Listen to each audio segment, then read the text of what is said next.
ত্রিপুরায় ক্রমশই ঘনিয়ে আসছে শীত, পারদ ক্রমশই নিম্নমুখী হচ্ছে। বাড়ছে উত্তরের হাওয়ার দাপটও। সোমবার দিনের সর্বোচ্চ তাপমাত্রা ছিল 28 ডিগ্রি সেলসিয়াস আর সর্বনিম্ন তাপমাত্রা ছিল 16 ডিগ্রি সেলসিয়াস।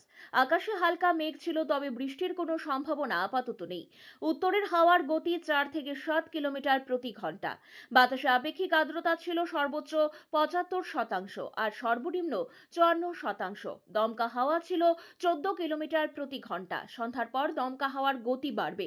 আকাশে হালকা মেঘ রয়েছে, দিনের আবছা রোদ প্রত্যক্ষ করা যায়। রাতে হালকা কুয়াশা থাকবে আকাশে, তবে রাত যত গভীর হবে তত বেশি শীত অনুভূত হবে।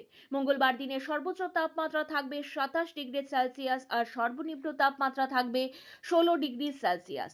আকাশ কিছুটা মেঘ থাকলেও রাতের আকাশ পরিষ্কার থাকবে। ডিসেম্বর মাসের প্রথম দিকে রাজ্যের শীতের দাপট বাড়বে বলে জানিয়েছেন আবহাওয়াবিদরা। এদিকে শীত বাড়ার সাথে সাথে রাজ্যের বাজারগুলিতে এসে হাজির শীত বস্ত্র। শপিং মল থেকে শুরু করে রাজ্যের সব বাজারেই শীত বস্ত্রের বিপুল সম্ভার।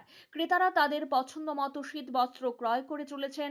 রাজধানীর বাজারে এসে হাজির ভুটানি ব্যবসায়ীরা। প্রতি বছর ভুটানিরা শীত বস্ত্র বিক্রি করতে ত্রিপুরায় আসেন। রাজ্যের ভুটানিদের তৈরি শীত বস্ত্রের চাহিদা খুব বেশি, তাই লাভও বেশি হয়। রাজ্যের মানুষ ভুটানিদের তৈরি শীত বস্ত্র ক্রয় করতে বেশ আকৃষ্ট হয়। তাই প্রতি বছর রাজ্যে শীত বস্ত্র বিক্রি করতে আসেন। এতে করে রাজ্যের মানুষও উপকৃত হচ্ছেন। ব্যুরো রিপোর্ট, পজিটিভ বার্তা।